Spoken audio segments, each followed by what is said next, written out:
This episode of Middleweight is supported by Pacific Mercantile Company. For 80 years, Pacific has provided essential goods and services for Coloradans. Pacific Mercantile Company, finest Asian foods and gifts.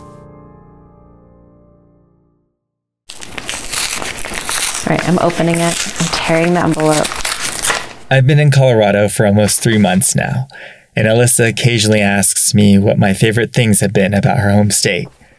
I say this unironically. The mail-in ballot system might be the coolest part of Colorado.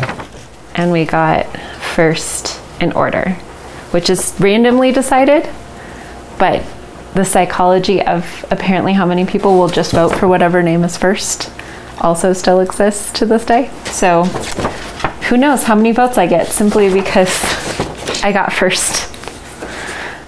In addition to in-person voting options, every registered voter in Colorado receives a ballot from the Secretary of State starting a few weeks before the election. Voters have a window of time to mail in their ballots from home, or they can submit their ballot in designated drop-off locations in their area before or on Election Day. There's also a ballot tracking system called Ballot Tracks, where you can sign up for text alerts to see when your ballot was received and counted. I've requested an absentee ballot from Texas before, but I was fascinated to watch Alyssa experience this robust mail-in ballot process. Well, for presidential, we've got Kamala and Tim Walz. We live in Congressional District 4, so that is the one with Representative Boebert on it, and then Trisha Calvarese is the Democrat. And then state offices, State Board of Education is Krista Holtzman, who has been amazing on our campus too and has done launches with us, and I'm a major supporter. She also used to be a Douglas County School Board member, so I have immense respect for her. Regent of the University of Colorado at large, the Republican is Eric Renard, and the Democratic nominee is Elliot Hood. This one actually matters kind of a lot to me because my current job, we have to interact with CU, and so what the regents decide and happens actually impacts my job. So people should vote down ballot. State Senate District 2, the Democratic nominee is Jennifer Brady. Right under that is State Representative District 44, which has myself, Alyssa Nielamo, and then Representative Hartsook. And then under that, we've got District Attorney for the 23rd Judicial District with the Democratic nominee of Karen Breslin. And then also we vote here for RTD based on district. And Julian Bouquet, who's running in that, is also a Parker resident.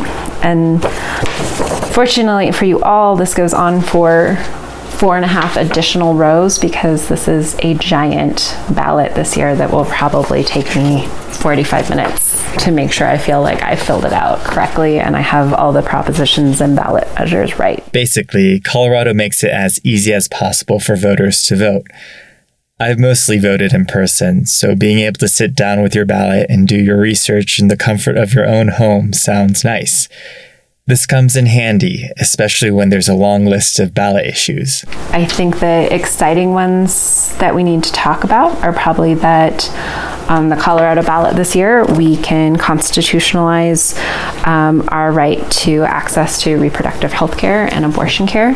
We also have a ballot measure here in Douglas County, which is 5A, which is a bond for our schools that we desperately need. So I hope people are flipping over their ballots to vote on the local issues because you'll feel those before you feel anything else. I arrived in Colorado in early August, and based on what I've seen, Alyssa's campaign has been working nonstop. It's now less than a week until the election, and highlighting the stories of volunteers I met throughout my time here, I update you on what's been going on. Alyssa Nielamo is a fourth-generation Coloradan running for the Colorado House of Representatives, District 44. By narrating her story, I reflect on my own civic duty as an American citizen. Imagine a physics classroom demo on space-time. A heavy object is placed at the center of a stretched-out bedsheet, and as marbles roll across the warped fabric, they follow circular paths around the weight in the middle. What if every part of ourselves was one of these middleweights that attract other bodies in the universe toward us? Welcome to Middleweight, a podcast about the interlacing connections that create communities and cultures. My name is Toshiki Nakashige. This is District 44, Episode 7, Have Thick Skin and a Short Memory.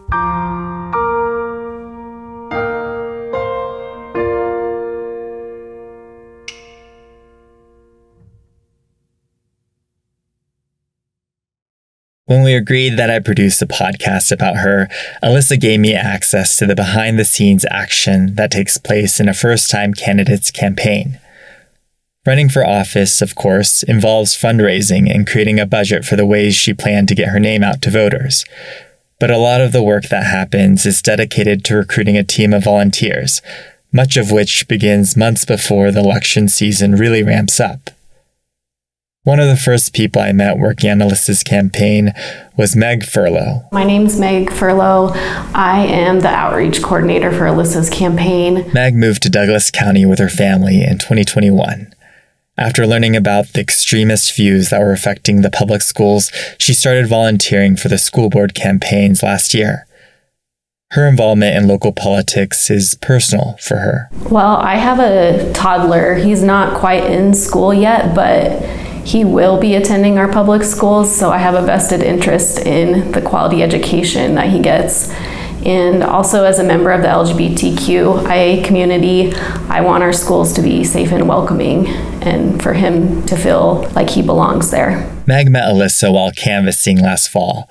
By then, Alyssa had announced her candidacy for the 2024 State House race. She showed up to one of our canvassing events for school board, and I met her just as a volunteer, and when we were going around and introducing ourselves to other volunteers, she spoke about running for HD 44, and the way she spoke, it was really motivating and inspiring, and so I got to know her more as a volunteer, and then went to some house parties and decided that I really wanted to work for her campaign. Inspired by Alyssa's message, Meg is now a core part of the team, organizing volunteers and also helping run some of the social media accounts. Meg says that she wouldn't be this involved if she didn't really believe in the candidate. The first few weeks in August that I spent in Parker, the political events I attended were mostly geared toward recruiting volunteers to write postcards, to text bank, and to canvass. Canvassing, or door knocking, is the act of persuading voters to support a cause or candidate. Starting in September, the next step was to mobilize these volunteers, and the campaign has been running events every weekend until election to go canvassing around different neighborhoods. To really understand Alyssa's story, I felt that I needed to experience canvassing at least once. As part of her outreach coordinator duties, Meg was responsible for training new canvassers, and at that first canvassing event in September, I was there taking notes. Well, hi everybody. Thank you for coming for our first canvassing event. I'm really excited to get out there in the community and get Alyssa's name out. Meg is an experienced door knocker, but as a woman and a member of the LGBTQ community, she knows that knocking on a stranger's door can be intimidating, especially in an area like House District 44. Meg's presentation acknowledged these barriers, but also highlighted why the campaign does it. So the reason we canvass is to raise awareness about our amazing candidate, Alyssa. Every time somebody in the community hears her name, that's a touch, and the more they hear her name, they'll remember it when they receive their ballot and go to vote. And then we also want to show the community that Alyssa has a strong volunteer backing. So you'll want to make sure you have comfortable walking shoes, a hat, sunscreen, a fully charged phone, because we're going to be using Minivan. Minivan is an app that some campaigns use to identify which voters to reach out to. Using this app, each canvasser is given a turf or a list of houses to go to. Water, snacks, and then Alyssa's lit. Lit is short for literature. And in Alyssa's case, it's a glossy half-page flyer with her name, some bullet points describing issues, a QR code that leads to the campaign website, and of course, a confident yet friendly photo of Alyssa with her arms crossed. We are not solicitors, so if there is a no soliciting sign on the door, you are able to knock. I didn't really know the difference before, but soliciting in the no solicitors context implies that the person knocking on the door is trying to sell a commercial product. Political canvassing, on the other hand, is protected by the First Amendment. Although the exact policies may differ depending on the area, political canvassing is not restricted by no soliciting signs in Douglas County. Homeowners might not really know the difference and get mad at the canvasser anyway, and some signs may explicitly say no politics. Generally speaking, Alyssa's campaign instructs volunteers to use their own discretion, and if there's hesitation, be courteous and cautious and don't do anything you're uncomfortable with. Simply leaving lit on the doorstep is still helpful, saving the campaign the cost of postage. When a volunteer does get the chance to interact with a voter face-to-face, there are important points to remember. Be friendly and positive. Be familiar with her priorities that are on her lit. Have thick skin and a short memory. Not everybody is happy to have somebody at their door, but just move on and don't take it too personal. Unfortunately, I have thin skin and a long memory. So even though I'm extroverted, the idea of canvassing sounded daunting. For first-time canvassers, the campaign recommends pairing up with someone who has experience. So that day, after the training and volunteers were assigned turfs, I followed Meg.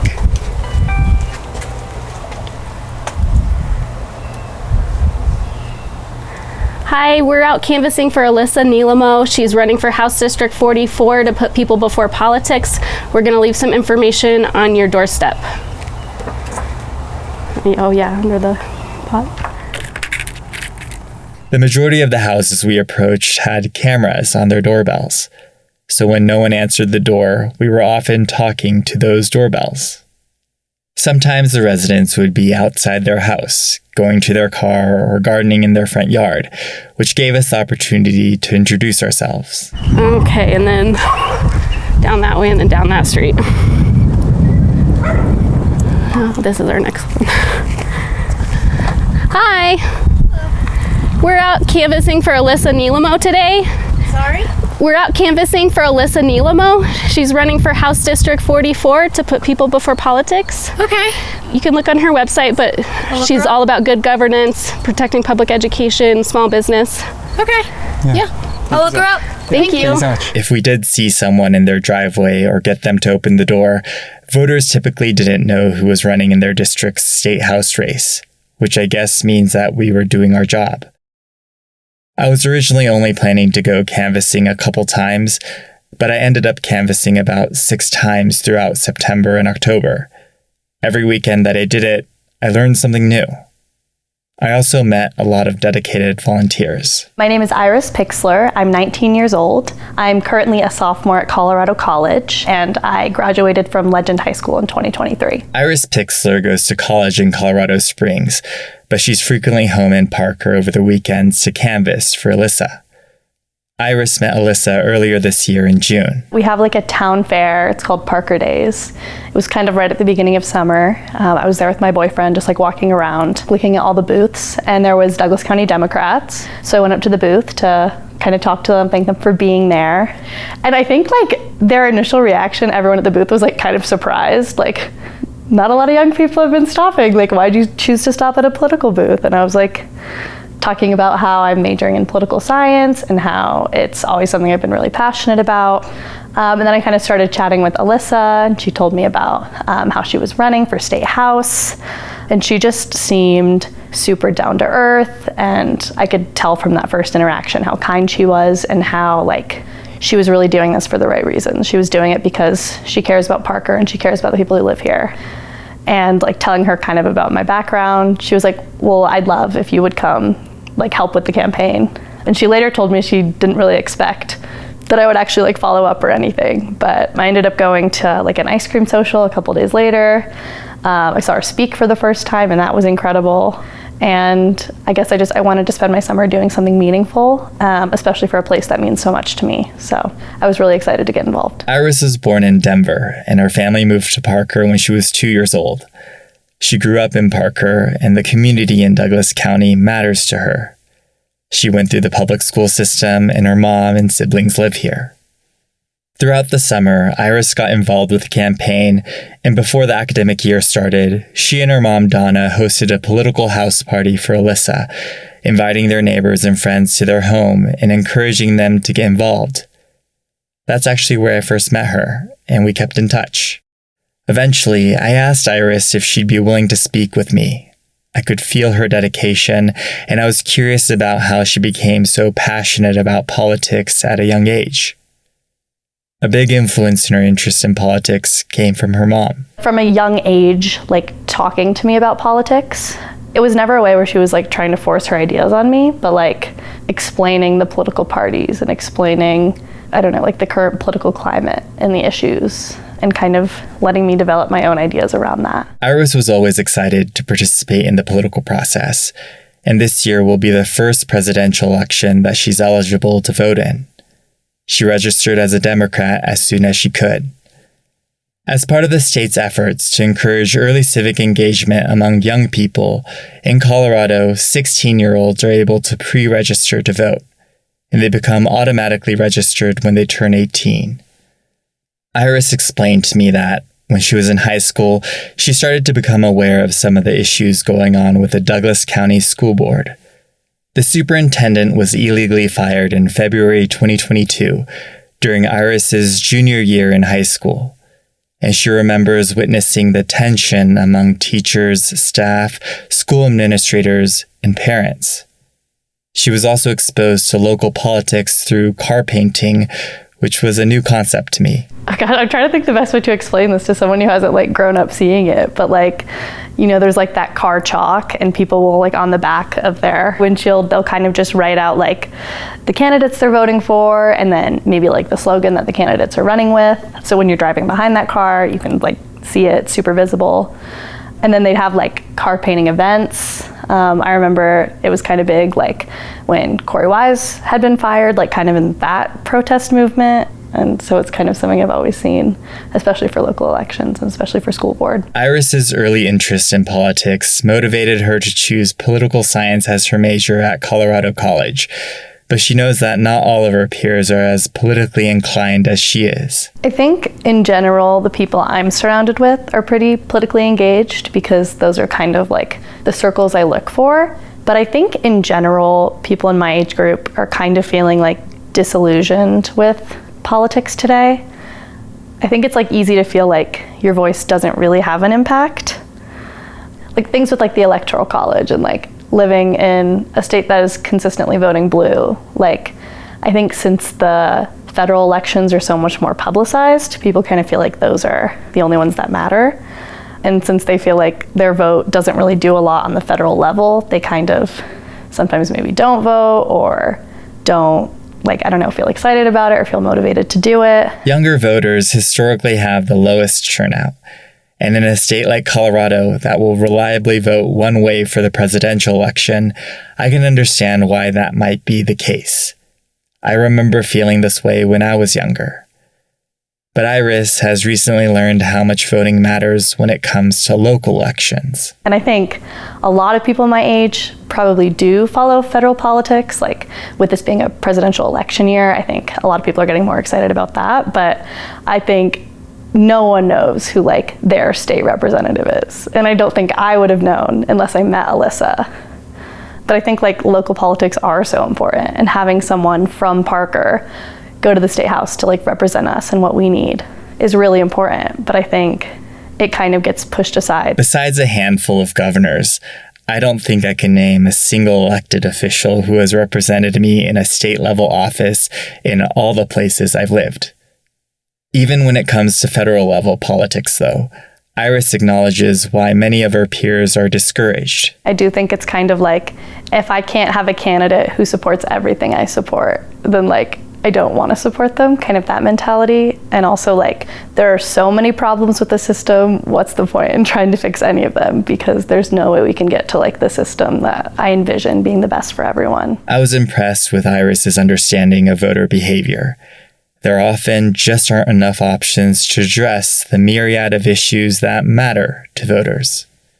One particular set of issues that Iris is passionate about includes gender inclusivity in schools and resources for students with diverse learning needs. I'm the oldest. I have 2 younger siblings. My sister is 17. She came out as trans 3 or 4 years ago, and my family was super supportive. right from the get-go.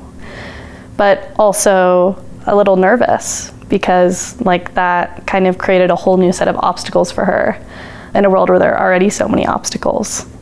She's on the autism spectrum, and I think that's been like an additional kind of piece to navigate. From the beginning, she was really nervous about going to public schools in Douglas County and kind of presenting as a trans woman. So she decided she wanted to do online school because she didn't feel safe kind of being in that space. And I wish I could tell her she would be safe, but I don't know if that's true. Iris feels fortunate that her family was able to provide the resources for her sister to earn an education in an environment that was more appropriate for her. But as a former student and a concerned older sister, what the public schools in Douglas County are going through feels personal for her. Yeah, I feel like it's already hard enough to kind of feel that disconnect with your gender and your physical presence, but now there's like the additional obstacle of like, there are lots of people in the world around you who won't respect you, and like there are reasons to be afraid. And she's my baby sister, and I want her to have like the high school experience I did, like dances and hanging out with friends and like all those things that to me made high school like a fun time. I think to her make it kind of a scary time. Whenever I see her at events, Iris is always a bright smile whose energy inspires me.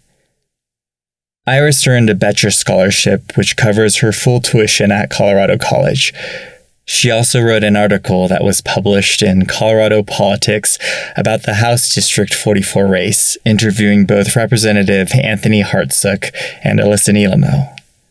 Despite the infighting in the Douglas County School Board that's been making national news, I think Iris's success as a young college student is a reminder that there are positive things happening in the public school system here. Cool. All right. Yeah. Thank you so much. Of course. Iris Pixler is registered to vote in Parker, and for many reasons, I think this election is particularly special for her. I asked her and her mom to send me a voice memo opening their mail-in ballots. All right. Our ballots have arrived. You ready to open? Yes. Let's do Okay, this. 3, 2, 1. This is a thick ballot. Yeah, I can already feel it through the envelope. Oh my gosh, this is your first presidential election that you've been able to vote in, It right? is. That's really exciting. Oh my gosh. And Kamala's number 1 on Wow. the ballot. Let's look who we have. Trisha Calvarese, for sure. Yep. Krista Holzman. Elliot Hood. Jennifer Brady. And Alyssa Nielamo. That's amazing. I've never known someone on a ballot I before. haven't either. I don't think I've ever known anyone personally on a ballot. That is so cool. Oh, I'm so excited about Wow, that. this is huge. Yes. I definitely have to do some more research. Yeah, we need to do a little more research, but we probably have about half. I do. that I we've been recognize, talking about. especially some of the propositions. Yes, on 5A for sure. I've been learning about Proposition 131, ranked choice voting in school, and I'm really Yeah. excited about that too. I am too. This is awesome. Well, I'm so excited to vote together. Let's do this. Go, Alyssa! This episode of Middleweight is supported by Pacific Mercantile Company. I've loved my time in Colorado so far, but one thing I miss about Japan is living near the ocean. Being able to taste fresh fish thanks to the seafood counter at Pacific has helped. Alyssa Noguchi, the great-granddaughter of Pacific's founder and a member of the 4th generation of the family-owned supermarket, told me that the original counter was run by people her great-uncle worked with. Having staff who were experts at cutting fish was essential. Over the generations, Pacific became well-connected with the sushi restaurant network in Denver. So when the store redid their fish counter more recently, there was a community of fish people who were eager to help. Pacific hired staff with connections to local restaurants like Sushi Ronin and has garnered a reputation for quality ingredients. Next time you're in downtown Denver, pick up some sushi quality tuna and scallops at Pacific. Pacific Mercantile Company. Finest Asian foods and gifts.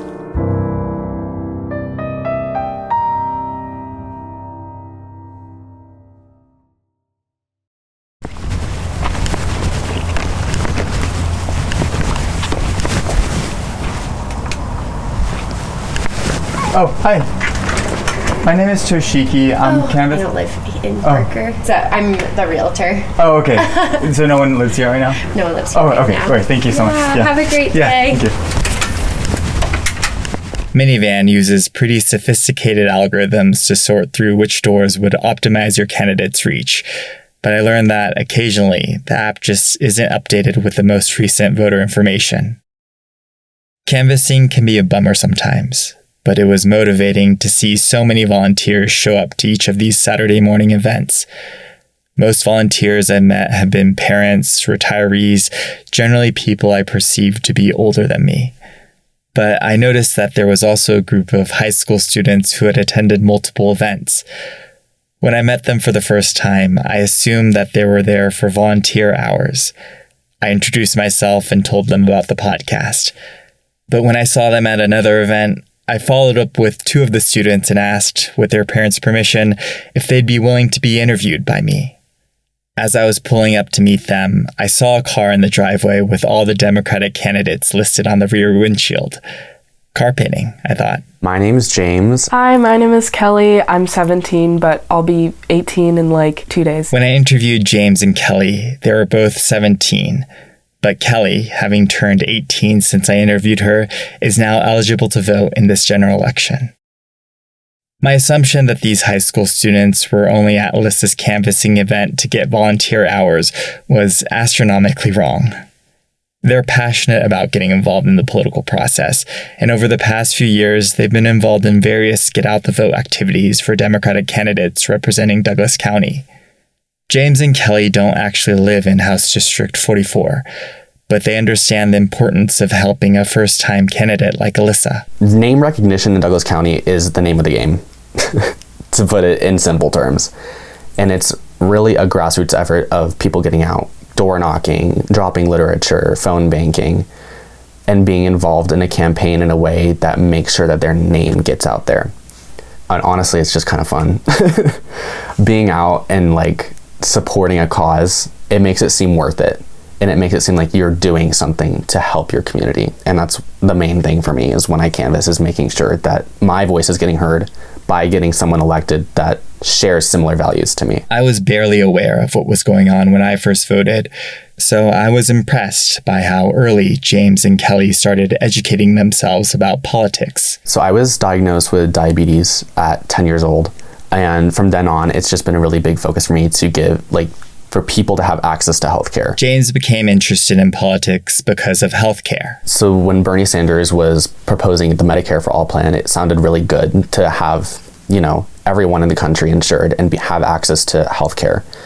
And so that's when I started to get involved and look up topics and become aware of politics, especially during COVID when we were all inside. I was doing a lot of research into politics and just becoming very aware of the things that were happening around me. For Kelly, it was the xenophobic language used by political leaders that compelled her to read more about politics. I wasn't necessarily very politically active until I'd say about 2020, 2019.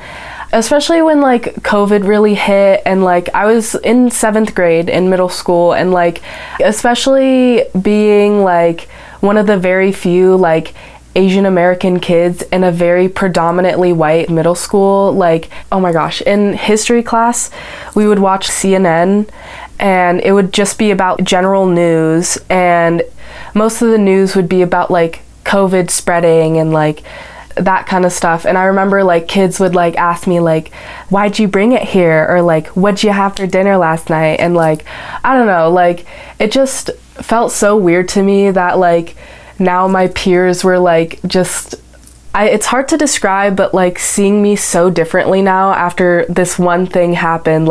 Also, I'm not even Chinese. Kelly identifies as Asian American, but isn't of Chinese descent. Kelly, James, and I talked about various topics. They explained how social media, especially TikTok, plays a role in the type of political content they consume. They told me about how their peers casually use racial slurs around school. My interpretation was that students at their high school, often those who are white, think it's funny or cool to use the N-word to each other. Whether or not it's used ironically, James and Kelly tell me that there are students who take offense. On less political topics, James told me about his interest in music, and Kelly says that she likes to draw. They shared with me their college aspirations. I don't have many high school students in my life, so it was fun getting to learn about what teenagers are up to these days. I also had the opportunity to ask them about one of the more controversial topics in Douglas County public schools that's been on my mind.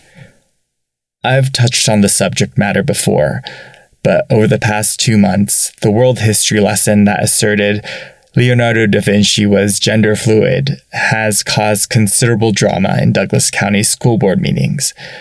When I first learned about it, I wasn't sure how big of a deal it exactly was, but it's gotten to the point where I think it's worthwhile explaining some details.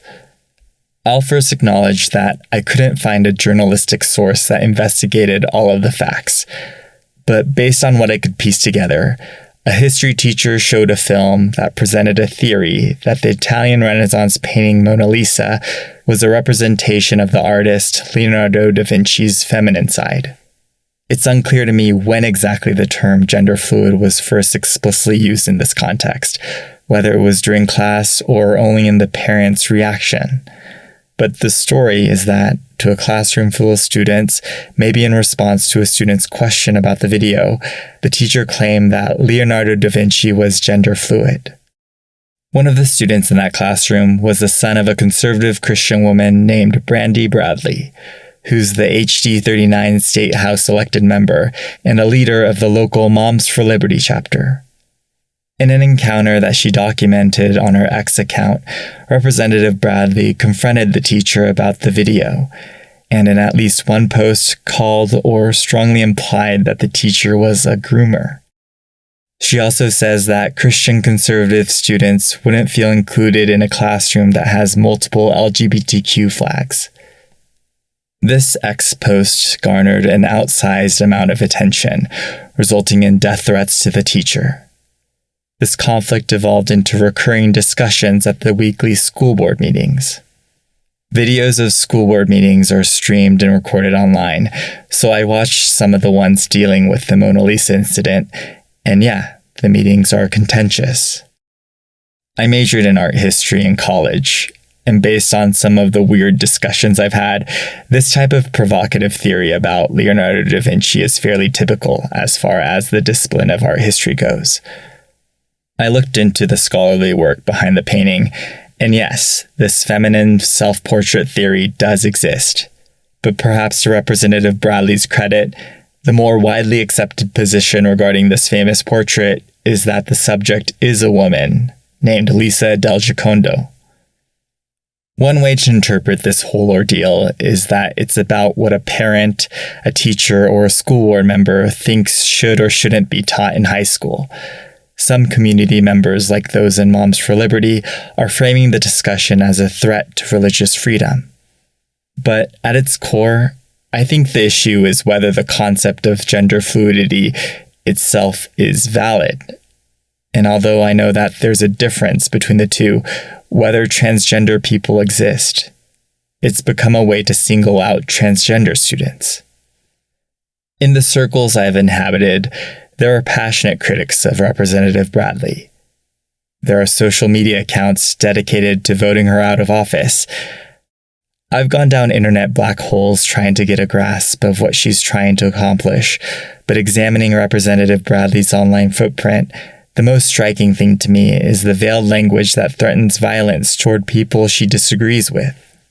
Some of the social posts I've seen are deleted now, but I know she's previously referenced her right to own a gun and calls herself a mama bear when dealing with individuals like the teacher.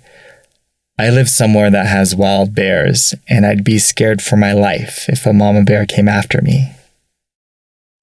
This school board saga is ongoing and has ripple effects across all political races in Douglas County, including Alyssa's. And of course, teachers and staff are targets of hostile comments. But the reason I'm spending time explaining all of this background is that students are also affected by the hateful language that adults are using. I think that Moms for Liberty has definitely become predominant in our community. especially that representative being, I think, the chair of our chapter of Moms for Liberty. It really hurts to see the discrimination that has been put on the students in our school from adults. They're attacking students, and it's going to affect who they are as a person down the road.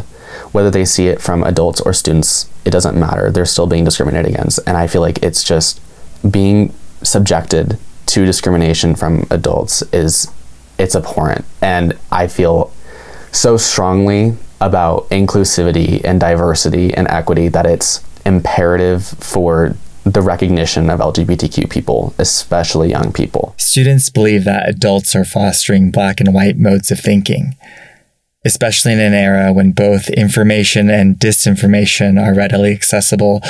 I believe young people are being forced to develop an ability to discern the two at an earlier age and might actually understand complex topics better than adults give them credit for.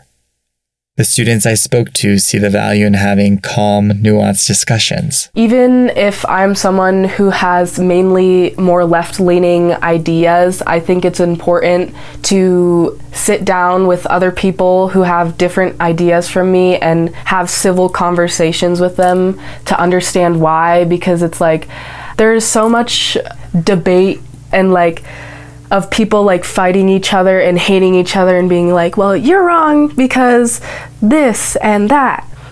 At the end of the day, people, we all just need to sit down and have a civilized conversation about, what we believe in and why, and, be civilized with each other instead of just, hating each other. What Kelly says has been central to my experience learning about and volunteering for Alyssa. If we all just took the time to talk to each other and actually listen, we'd be in a better place. The day after her interview and the day before her 18th birthday, Kelly sent me a screenshot of a text from Ballot Tracks, notifying that her mail-in ballot was being mailed to her. Again, the mail-in ballot system might be the coolest part of Colorado. James still isn't able to vote in this election, but of course, his age hasn't stopped him from getting involved. Thanks so much for your time. Thank you, Toshiki. Yeah, thank you so much. I was thoroughly impressed by the maturity that James and Kelly carry, and meeting them motivates me to talk to the young people in my life about politics. They might have more thoughts about what adults are arguing about than we assume. Okay, so I just received my ballot. Oh, did you remember to sign your ballot envelope? And then I have this. It teaches you how to vote on your ballot. And it's just a bunch of instructions. So I'll definitely read up on that. Oh, yeah, this is the ballot. Yeah. So my thoughts afterward about voting on the ballot, I thought it was a pretty interesting experience, and I was glad that there was some instructions to, find out what to do and figure out how to send your ballot through. So that was pretty great. Overall, I'd say voting is pretty easy, and if anybody is of age and registered, they should vote. This episode of Middleweight is supported by Pacific Mercantile Company. The supermarket offers a variety of Asian specialty food items: miso paste, dashi, Chinese chili oil, matcha latte mixes, and all types of rice crackers. I could go on and on. In addition, though, there's a whole other section of the store dedicated to kitchen appliances like rice cookers and gifts. There are vases and traditional Japanese figures, and they also have beautiful tea and sake sets. I'm only here for a few months, so I'm not really looking for home decor items, but I've stopped by to purchase tea infusers from that part of the store, and I love walking down those aisles. It's a little bit of comfort for someone who's increasingly homesick. If you're looking for the perfect gift or just want to treat yourself with something new, check out the gifts section at Pacific. Pacific Mercantile Company, finest Asian foods and gifts.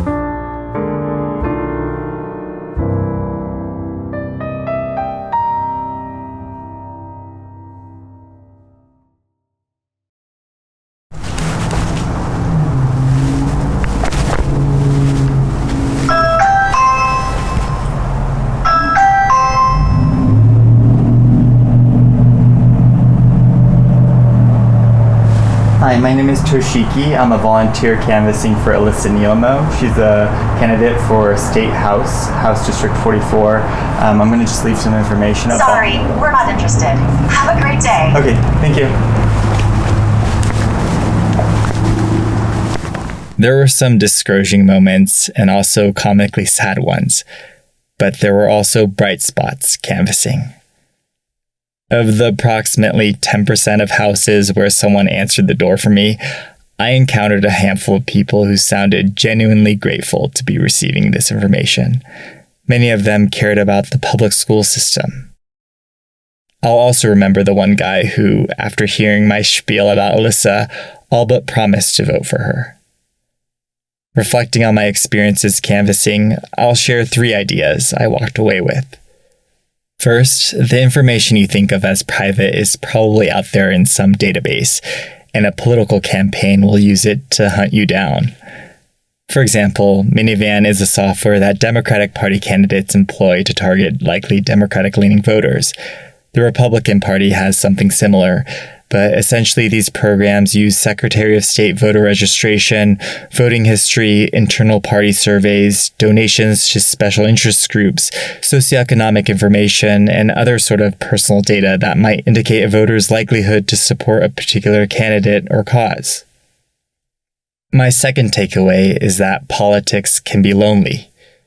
People say that growing older means having fewer and fewer friends, but proactively trying to meet strangers for 2 months, I'm learning that we do it to ourselves. Our ideas about what comfort means limit us. My last piece of reflection, which I already had a hunch about, is that Alyssa Nielmo is a genuine and hardworking person. I don't mean to imply that Alyssa guilted me into canvassing for 6 weekends, but you can't help but believe. If Alyssa's working this hard, I can too. There are still a few days before the election, so volunteers and staff are still out there knocking doors, reminding voters to submit their ballots. But as the campaign winds down its operations, I sat down with Alyssa's campaign manager, Paula Smith, to give me a recap. When we started the race, Alyssa had approached me and said, okay, we're going to have a $100,000 budget. And I was like, wow, that's something that's never happened here in Douglas County, an individual candidate's level. But we went ahead and, I built out a budget for $20,000. I think I did a $40,000, $60,000, and then an $80,000. I never made it up to $100,000. And I just allocated based on the different ways that we wanted to reach out to our voters. In the end, Alyssa fundraised about $42,000. Even though she didn't reach her initial goal of $100,000, Alyssa should be, and I know is, proud because $42,000 is exceptional for a first-time candidate in a House district election. So with this budget, Paula allocated resources to the various methods a campaign could reach voters. It requires the time and energy of willing volunteers, but with only the cost of printing the flyers, the cheapest method is canvassing. I think at this point we've canvassed approximately 5,000 doors. Districts were drawn to represent 89,000 residents. So in reality, even counting houses with multiple voters, 5,000 probably isn't a significant portion of the population. Even though organizing canvassing volunteers takes a lot of effort, it's important. Face-to-face interaction with a voter is typically the most effective way to get a candidate's message across. The campaign also sent postcards to voters. We were fortunate, so we got 8,000 postcards written. I'd say about 2/3 of that was donated in stamp money, which was really good. The postcards had handwritten messages by volunteers. It was something that was determined early on that it was a very personalized touch and saying, hey neighbor, I know somebody, can you vote for them? It's a fairly effective approach. It's just very expensive. I learned that postcard stamps cost 56 cents each. We put out mailers as well, so we probably put out about, 8,000 mailers. Mailers are similar to the flyers used during canvassing, but they're adapted in a way that can be delivered directly to voters by mail. The joke is it takes 3 seconds for them to see your name before it hits the trash can. And so that's a lot of money, right, that you're paying for a mailer to make it to the trash can. What a waste. just what a waste environmentally. These costly pieces of physical media are a necessity sometimes. We have to meet all of our voters where they're at. So we had to, print mailers. We had to reach certain voters.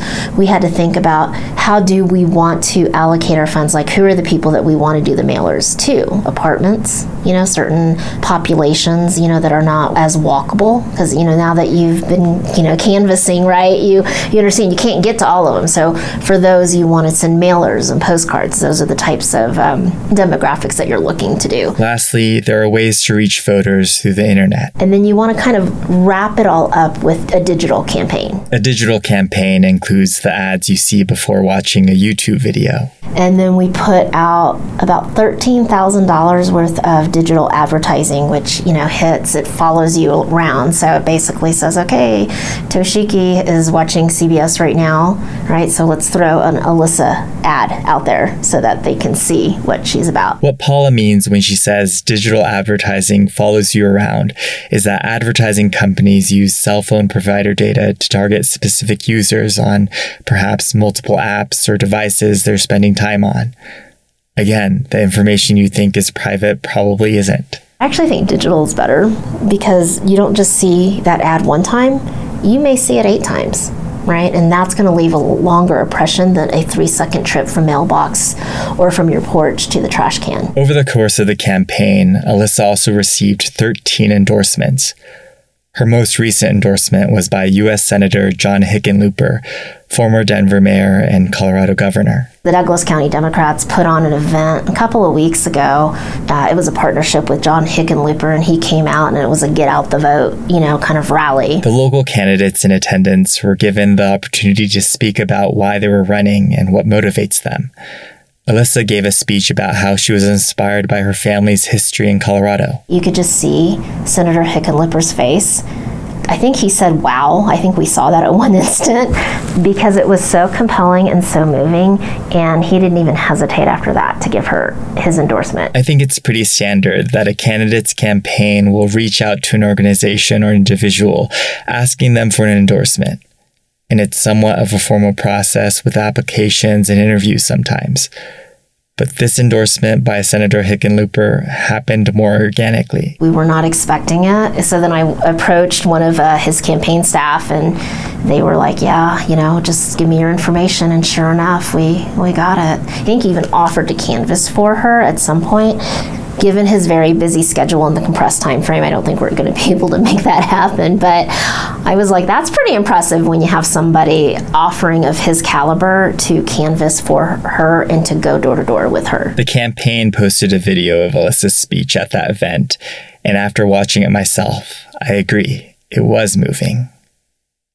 At the end of our conversation, Paula returned to the topic of campaign finance and wanted to make sure to highlight how hard Alyssa worked to raise the $42,000 she ended up raising. That was something that she earned, and not as an incumbent.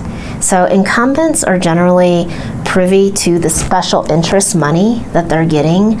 So where, Alyssa got some, you can find that. It's all available on Tracer. Tracer stands for Transparency in Contribution and Expenditure Reporting, and it's Colorado's online campaign finance disclosure system managed by the Secretary of State. Anybody listening to this podcast can go out there and look to see, follow the money, where their candidates or where, who they're voting for, where their money is coming from.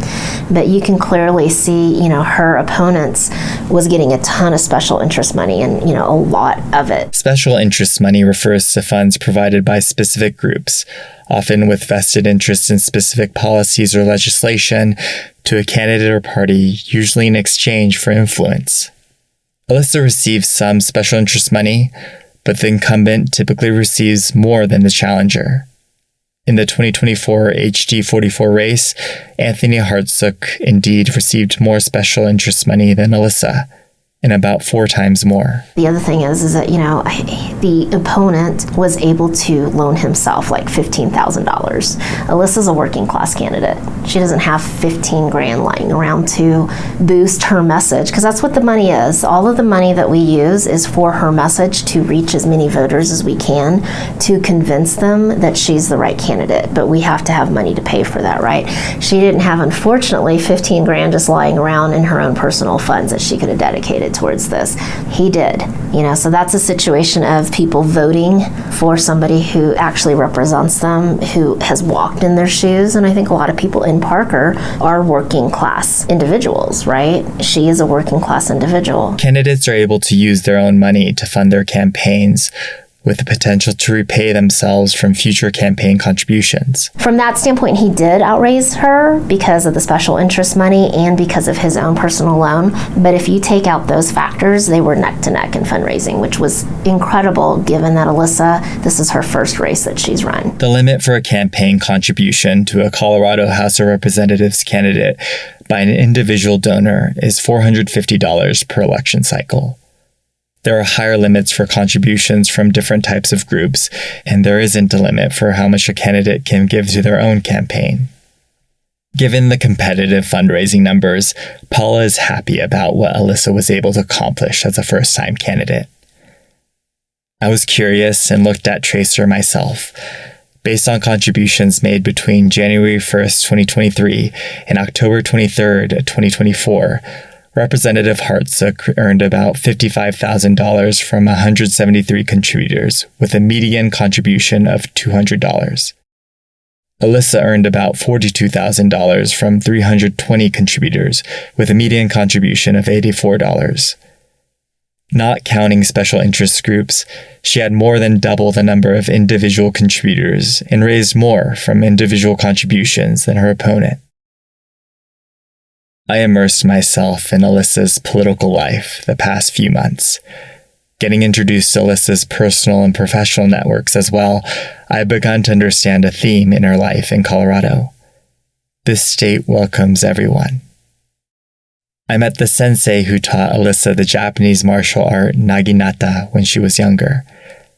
I chatted with one of her fellow Asian Chamber of Commerce board members, and I've kept in touch with Nadia, the Parker resident who started volunteering for Alyssa's campaign. These 3 people all intersected with Alyssa at different stages of her life, but the thing that they have in common is that they were born somewhere else, grew up in a different culture, and moved to Colorado. They've also all learned something from Alyssa, especially about what it means to be a Coloradan. I continue telling Alyssa's story on Middleweight District 44 next time. You really have to be dedicated to the discipline, the form, and acceptance of the culture that it embodies. Coming to Colorado, I'm like, oh, I'm not Japanese. I'm Japanese Hawaiian, and where does that fit within the very broad diaspora that is Japanese American culture? I'm more of an immigrant than you are, but people are going to look at you and think you're an immigrant, and I'm an American because I'm white. Middleweight is produced by me, Toshiki Nakashige. The art for the podcast was created by Yoko Takahashi. Music was composed by Tim Greer and performed by Steve Denny and Gary Tsuchimoto. Special thanks to Donna Pixler. For more information about the podcast, please visit middleweightpodcast.com and subscribe to the show wherever you listen to podcasts. My name is Toshiki Nakashige. Thanks for listening.